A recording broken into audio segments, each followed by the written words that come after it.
사무엘상 15장 1절부터 23절까지 한 절씩 교독합니다. 사무엘이 사울에게 이르되 여호와께서 나를 보내어 왕에게 기름을 부어 그의 백성 이스라엘 위에 왕으로 삼으셨은즉 이제 왕은 여호와의 말씀을 들으소서.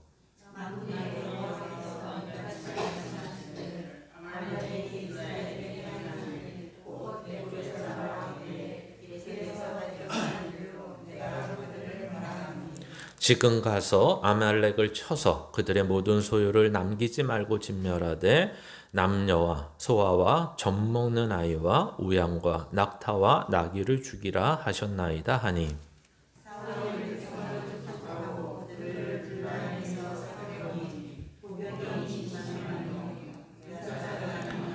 사울이 아말렉 성에 이르러 골짜기에 복병시키니라.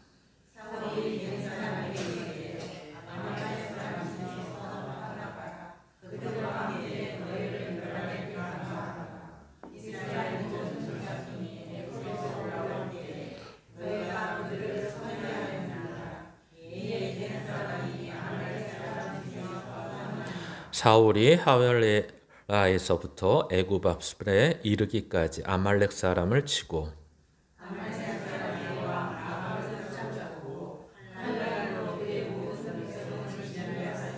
사울과 백성이 아각과 그의 양과 소의 가장 좋은 것 또는 기름진 것과 어린 양과 모든 좋은 것을 남기고 진멸하기를 즐겨 아니하고 가치 없고 하찮은 것은 진멸하니라.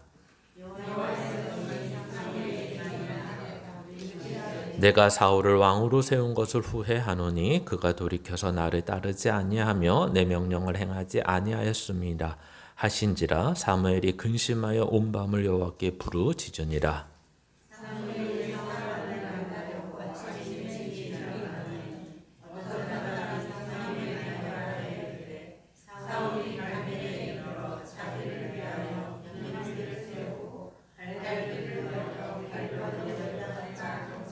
사무엘이 사울에게 이른즉 사울이 그에게 이르되 원하건대 당신은 여호와께 복을 받으소서. 내가 여호와의 명령을 행하였나이다 하니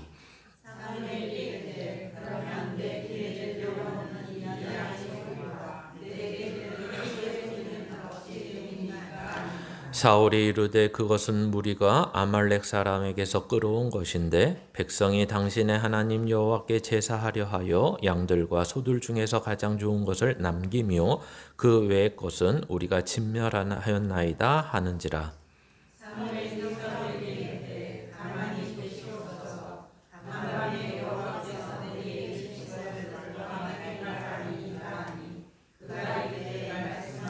사무엘이 이르되 왕이 스스로 작게 여길 그때에 이스라엘 지파의 머리가 되지 아니하셨나이까. 여호와께서 왕에게 기름을 부어 이스라엘 왕을 삼으시고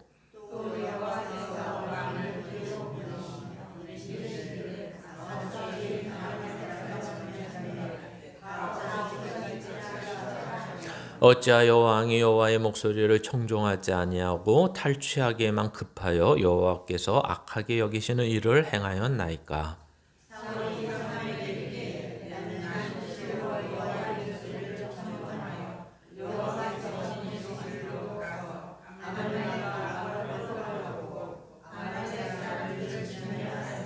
다만 백성이 마땅히 멸할 것 중에서 가장 좋은 것으로 길갈에서 당신의 하나님 여호와께 제사하려고 양과 소를 끌어왔나이다 하는지라.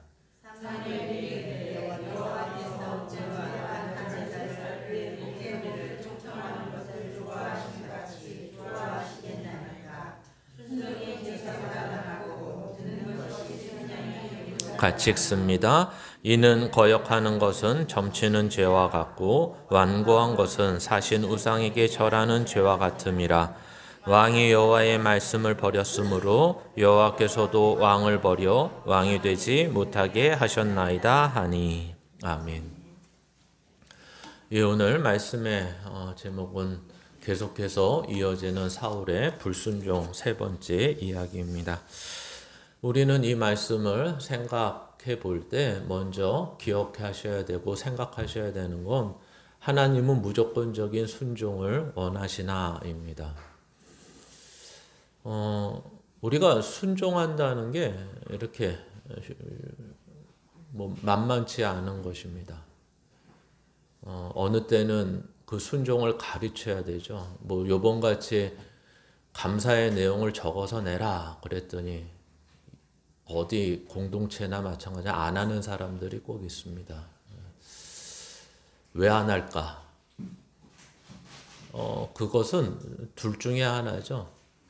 무섭지 않아서 시킨 사람이 만만해서, 두 번째는 그 내용의 가치를 인정하지 않아서입니다. 근데 요즘은 만만해서가 많죠. 세상에서는. 왜 안 적어내냐? 이렇게 물으면 왜 꼭 해야 됩니까? 이렇게 따지죠. 오히려 안 적어낸 것을 순종하지 않은 것을 잘못을 인정하는 게 아니라 뭐 꼭 해야 됩니까? 이제 따지죠. 나중에 가서는. 근데 다행히도 하나님이 여러분 무섭거나 두려워서 하셔야 됩니다. 순종하셔야 됩니다. 이렇게 얘기하지 않는다는 것입니다. 참 다행이죠. 그러니까 더더욱 사람의 말은 뭐 무섭던 아니면 가치를 인정하던 안 하던 간에 불순종할 수 있습니다. 참 다행이죠. 그렇죠? 목사가 아무리 이걸 하십시오 해도 불순종해도 그게 죽을 일이라든가 공동체 안에서 쫓겨날 일이라든가 아니면 목사의 눈치를 봐야 되는 일은 아니다. 참 다행입니다. 근데 이제 문제는 뭐냐면 하나님의 말씀을 거역했을 때는 오늘 쫓겨나거나 폐위되거나 어느 때는 순종을 안 한 정도가 아니라 그 앞에 금방 앞에서 말씀드린 것처럼 당신이 뭔데 그걸 하라 그래 라고 따지면 죽는 것까지 있다라는 것입니다. 그러니까 목사나 이렇게 말하면 안 되는데 부모님의 말씀을 거역해도 큰 문제는 없습니다.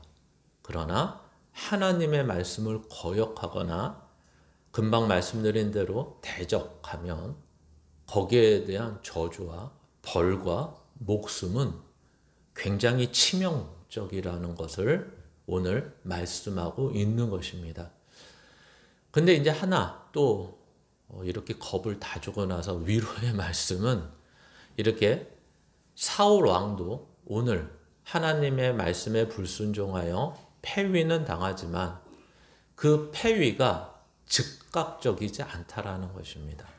뭐 그 자리에서 왕관을 떨어뜨린다거나 그 자리에서 바로 하나님이 사무엘을 통해 너 폐위야 딱 한마디 하니까 우르르 쾅쾅하면서 번개가 치면서 번개마저 죽었더라.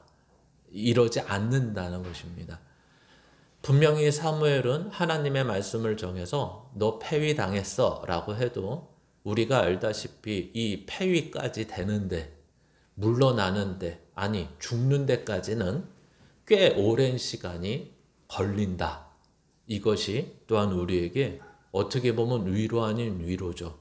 왜 이런 시간이 주어질까 하면 성경은 설명하진 않지만 하나님은 늘 오래 참으시는 분이고 돌아오기를 원하시는 분이라는 것. 아마도 그렇지 않을까 생각해 봅니다. 그래서 오늘은 머릿속에 딱 넣고 생각하시고 시작해야 되는 것이 왜 하나님은 이렇게 당신의 말씀, 하나님의 말씀에 어떻게 보면 우리 입장에서 보면 무조건적인 순종을 원하고 계시나? 왜 내가 판단하고 내가 선택하고 내가 알아서 하면 그것이 좋을 땐 하고 그것이 유익될 땐 하지만 내가 불이익이 되고 나한테 가치 없다라고 생각하고 하나님이 별 무섭지 않을 땐 안 해도 되는 거 아닌가? 이런 질문을 가지고 생각하면서 보았으면 좋겠습니다. 그래서 지난주 계속해서 사울의 불순종을 보면서 첫 번째 사울이 범한 내용은 하나님에 관한 신앙을 무당이나 점치는 자나 이렇게 무속신앙과 같은 주술적 신앙을 가졌다. 그래서 제사도 어떤 소원을 이루기 위한 신을 달래기 위한 내용으로 요식행위로 형식적인 것으로 이해했다. 이 문제고 또 하나는 금식을 행했지만 이 금식을 행했다는 것은 하나님의 뜻을 알고 하나님의 마음을 알아야 되는 문제인데 비율법적인 신앙을 가졌다. 오히려 자기를 더욱더 금욕적이고 자해하며 어떤 신의 도움을 받기 위해 무속적인 주술적인 마찬가지 신앙의 모습을 보였다라는 것입니다. 오늘 세 번째 얘기는 금방 앞에서 말씀드린 것처럼 바로 가장 큰 하나님 앞에서 불순종의 이야기가 시작되고 있고 이것을 한마디로 표현한다면 가치를 느끼지 못한다. 신앙의 가치를 알지 못한다. 즉 하나님을 모른다. 이거 놀라운 거죠. 우리가 앞에서 봤을 때 오늘도 사무엘이 표현을 하죠. 너가 어렸을 때, 낮은 자리에 있을 때, 그때 너를 불러다가 새 마음을 주고 새 사람의 영을 줬는데 그럼에도 불구하고 너는 하나님의 모르고 하나님에 대한 가치를 인정하지 않는구나. 그것이 하나님을 대신하여 대리자로 중보자로 서는 왕에게는 가장 필요한 것인데 그것이 없기 때문에 폐위를 시키는 것입니다.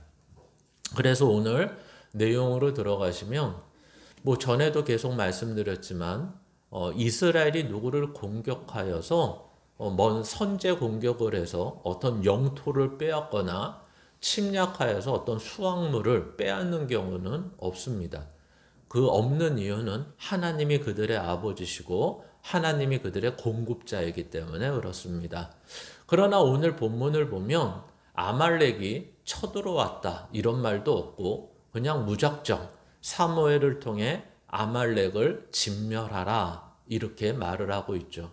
그 아말렉이라는 족속은 우리가 창세기에 보면 야곱과 에서가 있는데 바로 에서의 후예들입니다. 그리고 에서의 후예이면서 또한 출애굽에서 홍해를 건너고 나서 광야 생활을 시작해야 되고 가나안을 가는 데 있어서 오늘 본문에도 설명하지만 가장 먼저 대적자로 나선 사람들입니다. 그러니까 보통 성경에 우리가 예를 들면 가나안에 들어가면 여호수아에게 이제 하나님께서 말씀하시죠. 가나안에 들어가면 이방인들을 다 진멸하라. 그래서 소위 이 이스라엘에게는 하나님의 명령 중에 진멸법이라는 게 있습니다. 여기서 진멸이라는 것은 가축, 사람, 생명이 있는 모든 것들은 다 죽이라라는 것입니다. 근데 여기서는 같은 진멸이라는 히브리어 헤렘이라는 말을 쓰긴 하지만 그래서 소위 진멸법이라는 걸 이야기하지만 약간 이 진멸의 성격이 차이가 있습니다.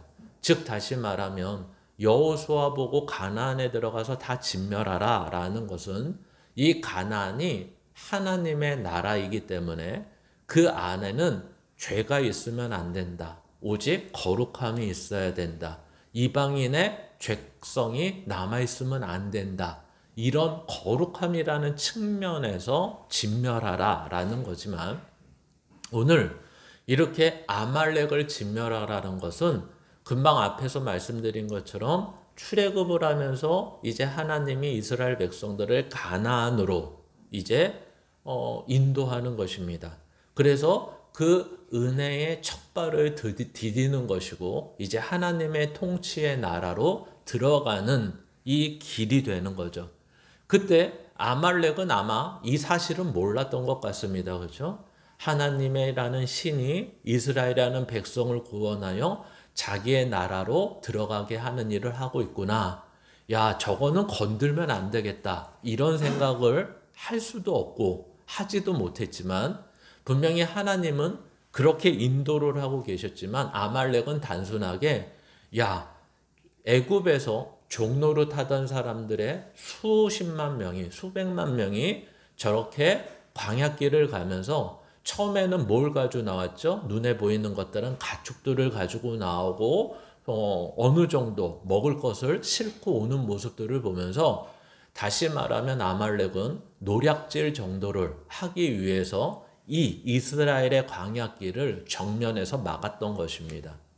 근데 하나님은 이것을 어떻게 평가하시냐면 금방 말씀드린 것처럼 단순한 노력질이 아니라 하나님의 은혜의 통치, 하나님이 인도하시는 길을 대적하는 자로서 이해를 하고 계신다는 거죠.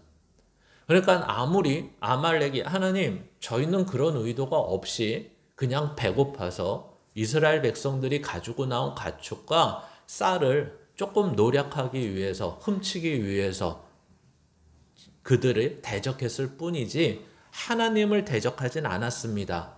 아무리 그렇게 얘기하더라도 하나님이 기준이시기 때문에 하나님은 너희가 처음에 하나님의 은혜의 길, 보좌의 길, 영광의 길, 하나님이 간섭하는 길을 막은 자로서 너희들은 아주 대표적으로 손을 봐야 되는 하나님의 길의 대적자로서 진멸이라는 걸 말씀하고 있다라는 것입니다. 그래서 그 안에 있는 뭐 어린아이가 됐든 또 좋은 가축이 됐든 상관없이 모든 것을 진멸하라라는 것입니다. 그러나 우리가 잘 알다시피 사울은 어떻게 합니까? 그것을 다 진멸하지 않습니다. 그런데 이제 사울의 논리는 아주 독특합니다. 어떻게 독특하냐면 이게 변명을 잘하는 사람, 잔머리가 빨리 돌아가는 사람, 뭐 이런 사람들은 고민하지도 않고 이 머릿속에서 생각지도 않았는데 요즘 뭐 말하듯이 입으로 먼저 나오죠. 입으로. 그냥 저거는 입만 열면 구라야 라고 하는 것처럼 그냥 입만 열면 하나님 앞이 됐던 선지자 앞이 됐던 누구 앞이 됐던 그냥 변명이 아주 술술 나오는데 그 술술 나오는 변명이 아주 교묘합니다. 그리고 뻔뻔합니다. 그러니까 어떻게 변명을 하죠? 진멸했습니다. 이렇게 변명을 했습니다. 뭘 진멸했다는 거예요? 내가 보기에 가치 없는 것들은 진멸했습니다. 이 부분을 이렇게 잘라버리는 거죠. 그러니까 하나님은 어떻게 진멸하라고 그랬죠? 모든 것, 전부. 그게 너가 보기에 그러니까 가치 있는 것, 가치 없는 것 상관없이 다 이 얘기인데 사울왕은 진멸했습니다. 근데 내가 보기에 가치 없는 것들만 진멸했습니다. 이렇게 말하는 거죠. 그러면 뭐와 뭐는 살렸다는 것이냐면 일단 가장 전쟁에서 내가 승리했다고 보여줄 수 있는 가장 큰 전리품으로서는 뭐가 있을까요? 바로 왕을 사로잡는 것입니다. 그렇죠? 왕을 데리고 가는 거죠. 백성들 앞에서 앞에 세우는 게 아니라 사도 바울이 항상 말하는 것처럼 전쟁에서 승리한 사람들이 맨 끝에 그 왕족들을 쇠사슬에 끌어서 질질 끌고 가는 모습을 사도 바울은 항상 설명하거든요. 가장 치욕적인 모습으로. 그것처럼 이렇게 왕을 백성들 앞에 보이는 것이 진정한 승리라는 것, 전리품으로 전시하는 가장 큰 내용, 승리의 내용입니다. 그리고 두 번째는 가장 좋은 것으로만 그 전리품을 챙겨가는 거죠. 그게 이제 가축들이 멀쩡한 것들만 가지고 가는 것입니다. 그래서 가치의 기준이 달랐다라는 것을 보여주는 것입니다. 근데 여기서 성경은 끝을 맺지 않고 이제 그 다음 장으로 보시면 두 번째는 본격적인 사무엘의 책망이 있다라는 것입니다. 사무엘이 책망을 하는데 어떻게 하냐면 이렇게 얘기하는 것입니다.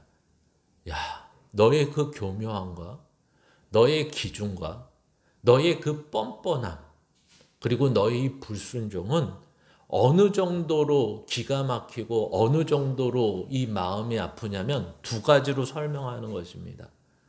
하나님이 너를 왕으로 세우신 것을 후회하신다라는 것입니다. 그러니까 이 말은 어떤 말일까요? 하나님이 후회하시는 분입니까? 안 하시는 분입니까? 하나님은 후회할 수가 없습니다. 근데 왜 이런 표현을 쓰죠? 바로 우리가 알아듣게 하기 위한 표현입니다.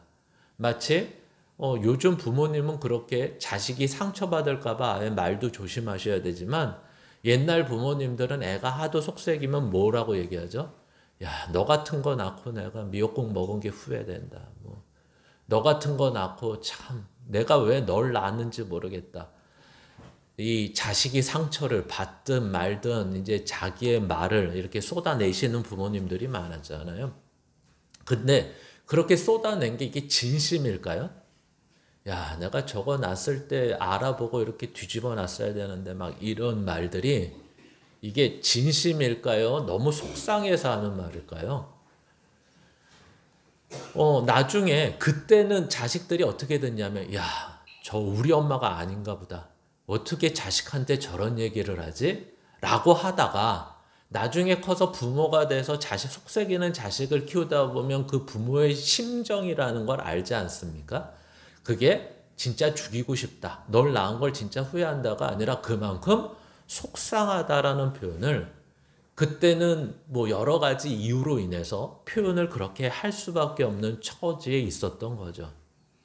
마찬가지로 하나님이 후회하신다는 것은 하나님이 무지하거나 하나님이 전지전능 안 하거나 하나님이 내가 잘 선택했는지 알았는데 잘못 선택했구나 이런 의미가 아니라 속상해서 하시는 표현이라고 이해하시면 되고, 이래서 속상한 표현을 혹시 잘못 이해할까봐 이제 사무엘 선지자가 어떻게 하냐면 하나님의 그 마음을 알고, 그러니까 이 소위 말해서 이 성실하고 유명한 선지자들은 가장 선지자로서의 어떤 덕목 중에 가장 중요한 덕목이 능력이나 열심이나 힘에 있지 않고요.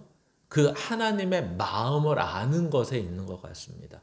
그러니까 모세도 야, 저것들 내가 괜히 구원해가지고 홍해까지 건너게 해서 괜히 했나 보다. 다 죽여버려야겠다. 하나님이 시내산 밑에서 금송아지를 만든 모습을 보고 그랬더니 모세가 뭐라 그러죠? 나의 생명자를 생명책에서 지우시더라도 저들을 살려달라고 합니다. 아브라함도 소돔과 고모라에서 그런 모습들을 보여주죠. 그러니까 이 신앙의 정통성이 있고 이 신앙의 성숙한 그리스도인들의 모습에는 어떤 능력과 힘보다는 하나님의 마음을 알아가는 것이 분명히 성숙한 그리스도인의 모습이라고 보여주는 것 같습니다. 그래서 사무엘도 그 하나님의 후회하심, 하나님의 속상하심을 보고서 사무엘도 하나님 앞에 간절히 부르짖었다. 그러면 부르짖은 내용은 없지만 뭐라고 부르짖었을까요? 당연히 사울 왕을 불쌍히 여겨달라고 기도했을 것입니다. 그러나 하나님의 결단을 그 기도가 막지는 못하죠. 왜 막지는 못한다는 말을 쓰냐면 단순히 하나님이 용서해 주셔서 되는 문제가 아니라 이것은 지금 어떤 사울왕 개인 한 사람의 이야기가 아니라 이스라엘 전체의 이야기이기 때문에 그렇습니다. 다시 말하면 이스라엘 정체성이 무너지고 이스라엘이라는 공동체가 자멸하는 데까지 인도되는 모습이기 때문에 하나님은 단순히 사무엘의 이 부르짖음을 하나님의 후회하심과 연관시키는 거지 사무엘의 기도가 그 사울 왕을 용서하는 데까지는 할 수 없는 것을 보여주는 것입니다.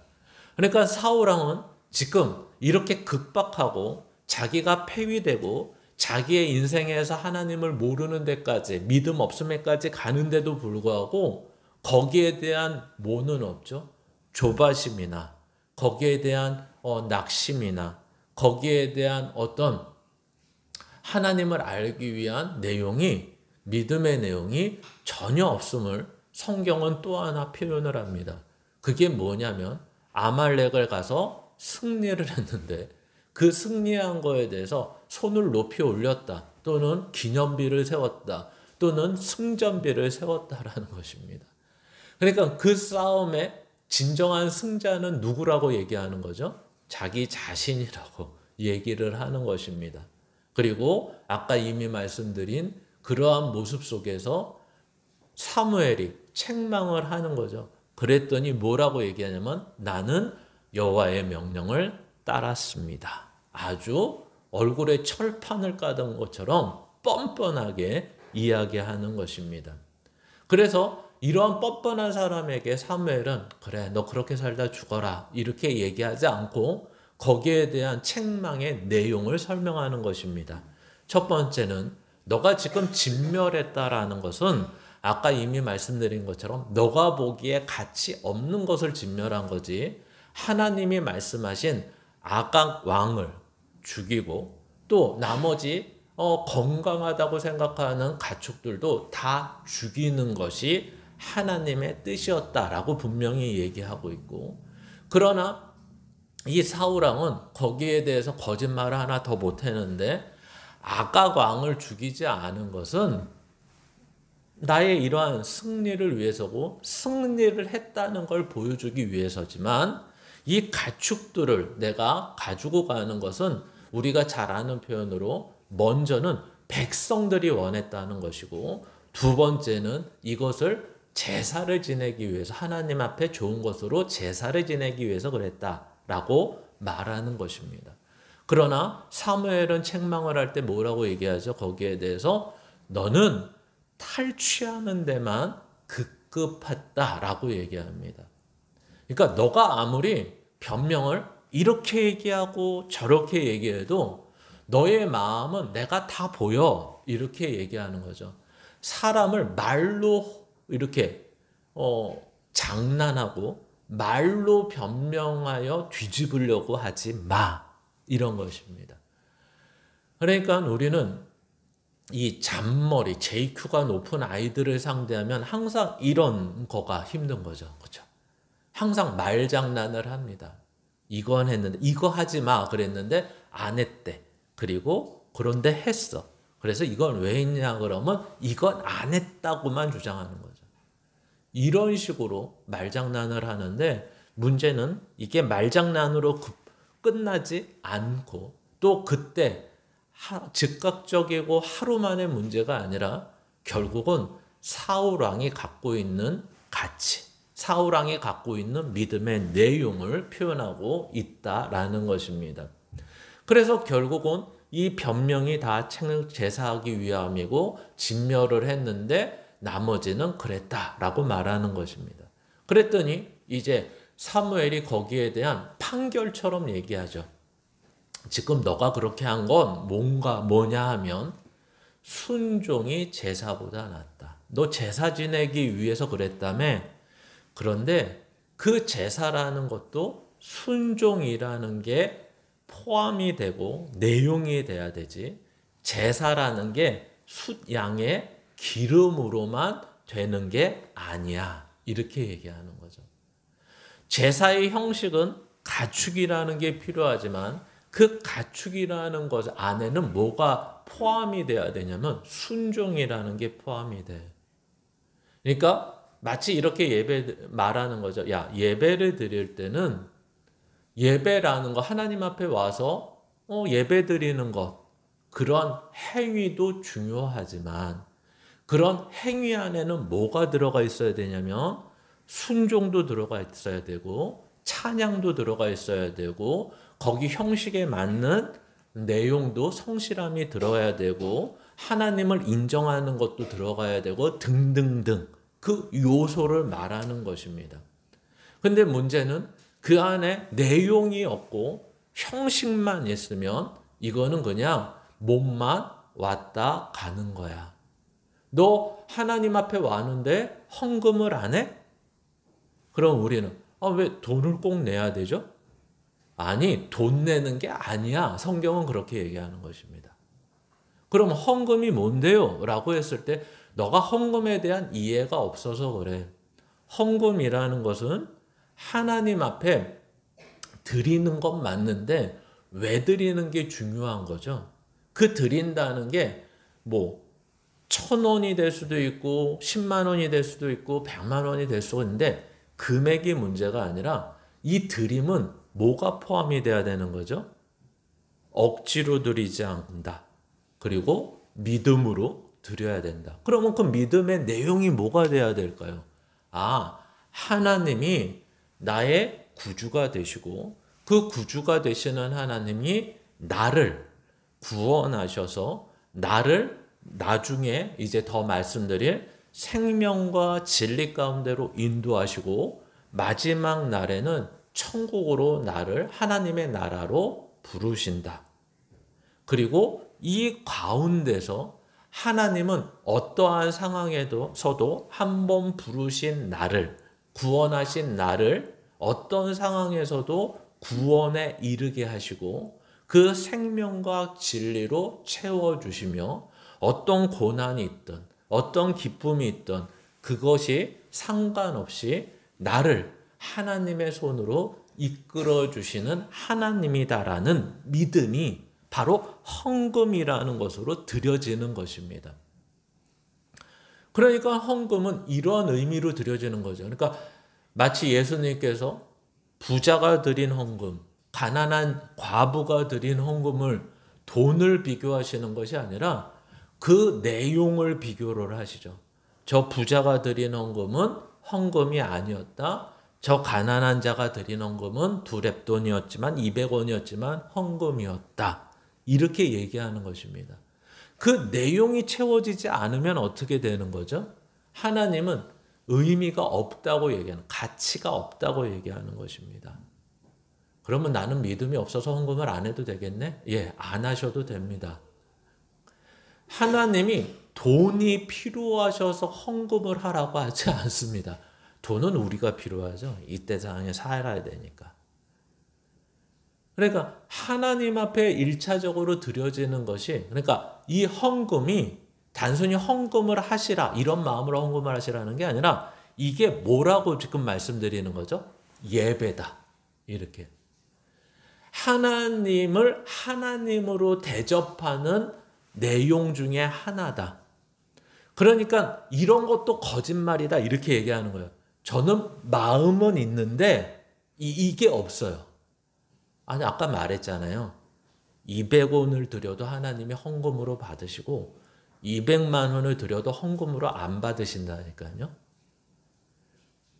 그러니까 요즘 같은 시대에서는 이게 말이 안 되는, 저는 믿음이 없어서 안 드려요. 또는 믿음이 있어서 하나님 제 마음만 받으세요. 성경은 그런 것을 다 거짓말이고 가증하다라고 얘기해요. 그러니까 우리는 금방 알아요, 이러한 것들을. 근데 하나님을 속이려고 하죠. 그러니까 자기 자신도 속지 않는데 어떻게 하나님이 속아요, 이런 거를. 그러니까 문제가 심각한 거죠.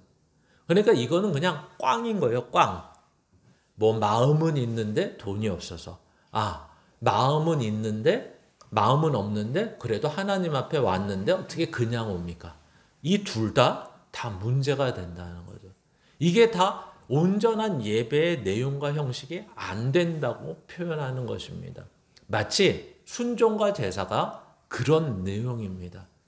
제사라는 것은 나의 죄 때문에 드려지는 것이고 나의 죄 때문에 드려지는 것은 내가 감당할 수 없는데 하나님이 이것으로 나의 죄를 1차적으로 해결해 주신다고 하니까 드리는 거죠. 그러니까 이 안에는 이것을 나는 갈 수 없는데 하나님의 말씀에 순종하여 갑니다. 이러한 의미가 있을 때만 이 제사가 된다는 거예요. 그러니까 뒤에 듣는 것이 낫고 순양의 기름보다 듣는 것이 낫다. 순종하는 것이 낫다를 다시 한번 표현하고 있는 것입니다. 그래서 아예 대놓고 사울의 죄를 이야기하죠. 뭐라고 얘기하죠? 너는 지금 불순종했다, 거역했다. 이거는 뭐랑 똑같냐면 점치는 행위랑 똑같다. 하나님을 하나님으로 대접하지 않았다. 나를 우상으로 대접했다. 두 번째는 너의 완고함은 우상에게 절하는 거나 다름없다. 여기서 완고함이라는 것은 고집을 피운다는 식이죠. 우리나라 말로는. 근데 여기에서 완고함의 원어적인 의미는 너가 불법을 행한 것은 바로 우상에게 절한 것이나 다름없다. 그러니까 다 표현은 다르게 썼는데 너가 불순종한 것은 하나님을 하나님으로 대접한 것이 아니다. 너는 하나님이 주신 것에 대한 가치를 모른다.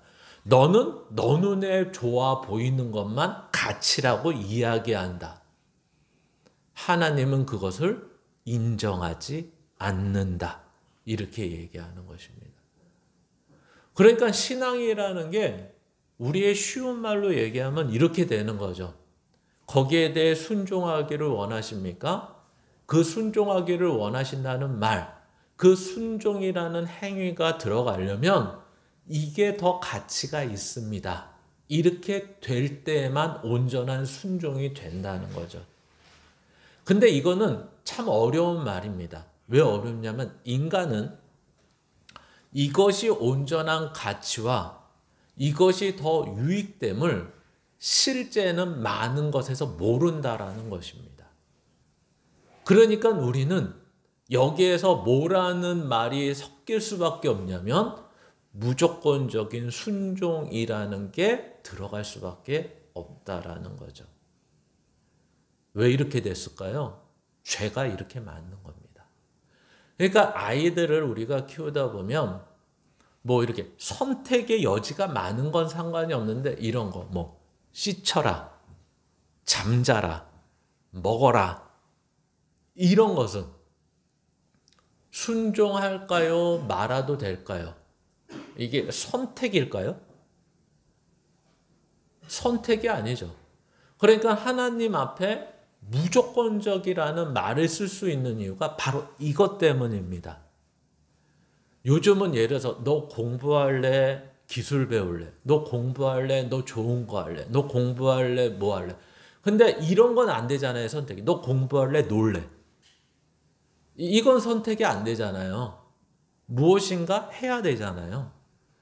그러니까 성경이 이렇게 무조건적인 그리고 오늘식으로 말하면 진멸하라 라고 한 것이 내 생각에는 내 가치에는 이해가 되지 않지만 하나님이 이것을 우리에게 명하셨다면 이것 진멸이라는 것 아강왕을 살려서 전리품으로 가져가고 좋은 가축들을 가지고 가고 필요한 전리품들을 가지고 가서 우리가 가치 있게 쓰는 것이 중요하지 않다라는 것을 하나님의 것에 더 가치가 있다. 하나님의 말씀이 맞다라는 것에 더 가치를 두지 않으면 우리는 무조건적 순종이라는 게 이루어지지 않을 뿐 아니라 어느 때는 이게 이해가 안 되니까 순종이 안 되죠. 그러니까 이 순종도 무슨 싸움이 되냐면 결국은 연습하고 훈련하는 싸움이 돼야 돼요. 그러니까 자꾸만 부모님이 아니면 목사가 어쩔 수 없이 연습을 시켜야 되죠. 이런 거 하십시오. 그러면 아까 서두에 말씀드렸지만 안 해도 돼요. 죽지 않아요. 근데 문제는 그것이 가치 있는 일이라면 따르려고 애를 써야 되고 함께하는 일이려면 따르려고 애를 써야 되는 게 우리의 순종의 모습이어야 된다는 거죠. 왜? 내가 그 가치를 전부 알아서 따를 수 없고 그 가치를 전부 이해할 수 없기 때문에 그렇습니다. 그러니까 이 말들을 우리가 종합을 하면 이제 이렇게 이해가 되셔야 된다고 성경은 얘기합니다. 그러니까 우리가 자주 듣는 말, 잘 아는 말 중에 하나가 이거죠. 하나님은 우리의 창조주십니다. 입니다. 우리를 창조하실 때 하나님은 우리에게 생기를 불어넣어 주셨습니다. 그러니까 다른 모든 말을 다 제껴놓고 이런 거죠. 우리를 창조하셨다. 또는 이 창조라는 말이 너무 먼 얘기 같으면 우리를 구원하셨다. 이랬을 때 하나님은 우리에게 무엇을 주셨죠? 라고 한다면 생명을 주셨습니다. 그리고 하나님은 우리에게 말씀, 진리를 주셨습니다. 그러니까 왜 우리에게 생명을 주시고 우리에게 말씀과 진리라는 것을 주셨냐라고 했을 때 에베소서 1장 3절부터 보시면 우리가 잘 아는 말씀이기 때문에 찾지 않겠지만 하늘에 속한 신령한 복을 우리에게 주셨다 이렇게 얘기하는 거죠. 그게 대표적으로 무엇이냐라고 한다면 생명과 진리를 우리 가운데 주신 것이다 이렇게 말하는 것입니다. 그러니까 하나님은 우리를 생명과 진리로 창조하실 뿐만 아니라 그 생명과 진리를 다시 한번 우리에게 주신 것들을 회복하기 위해서 구원하셨다. 이게 바로 창조의 내용입니다. 그러니까 이런 게 아니라는 거죠. 그냥 만들어 놨다. 내가 처음 너희를 지었다. 이것으로 끝나지 않고 그 안에 내용을 하나님이 채웠다. 그리고 목적을 주었다. 하나님이 주신 것으로 충만케 했다. 이렇게 설명을 하는 것입니다. 그래서 다음 장에 여기에 보시면 이렇게 설명하는 거죠. 에베소서 1장 3절 이하는 앞에 보시면 이렇게 되는 것입니다. 생명과 진리로 만드시고 그리고 그 생명과 진리를 유지하시고 채우시고 충만케 하시고 영광스럽게 하신다. 그러니까 이렇게 이해를 하셔야 돼요. 생명과 진리라는 것은 누가 만든 거냐? 하나님이 만드셨다. 그리고 그 만드신 것을 누구에게 주셨냐? 우리에게 주셨다. 그 내용은 누가 선택하고 만든 것이냐? 하나님이 만드셨다. 그리고 그것을 만들기만 하신 것이 아니라 유지하시고 간섭하시고 인도하신다. 그래서 그 생명과 진리를 우리에게 충만케 하신다. 그리고 나중에 이 충만케 하심으로 우리를 영광스럽게 하시는 일을 하시기 위해서 이렇게 하셨다. 이게 뭐라고요? 하나님은 주권자라는 것입니다. 그러니까 이 땅은 국민이 주권자라고 하고 뭐 어떤 독재 국가에는 정치인이나 위정자가 주권자라고 하지만 우리 하나님의 백성의 주권자는 백성이 하나님 나라의 백성이 주권자가 아니라 하나님이 주권자이십니다. 왜 이래야 되냐면 바로 그 생명과 진리에 대해서 만드시고 유지하시고 채우시고 충만케 하시고 영광스럽게 하시는 분이 하나님이시기 때문에 그런 것입니다. 그러니까 이러한 하나님 앞에 우리는 어떻게 해야 됩니까? 라고 했을 때 마땅히 순종하라고 하시는 겁니다. 여기에서 한 가지 더 이해가 우리가 잘 아는 내용이 더 들어가야 되는 게 뭐죠? 바로 죄라는 것입니다. 우리가 그렇게 만들어져서 그러한 내용으로 채워져서 그러한 내용으로 말미암아 영광스럽게 돼야 되는 거죠. 근데 죄가 들어와서 이거에 대한 가치를 순전히 왜곡시키고 변질시켰다는 게 성경이 얘기하는 거죠. 야, 이렇게 얘기하는 것입니다.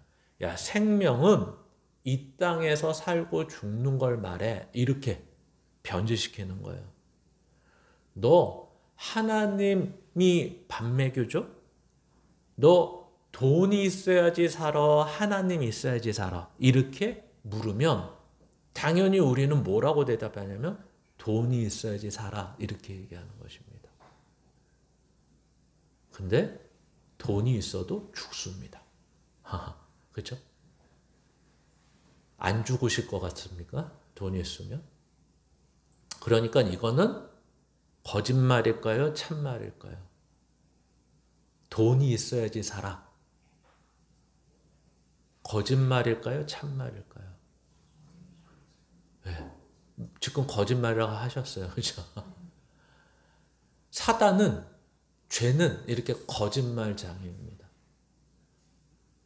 그래서 하나님은 생명을 주셨습니다라고 했을 때 하나님과 관계가 회복되는 것, 이걸 생명이라고 말을 합니다. 다르죠? 정의와 개념이 다릅니다.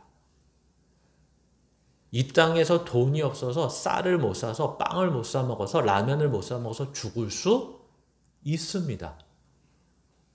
그러나 둘 중에 하나는 분명하죠. 하나님이 그렇게 내버려 두지 않으시든지 내버려 두신다면 그것은 이 하나님 나라에 빨리 와서 영원히 나와 함께 있기를 원하시는 것입니다.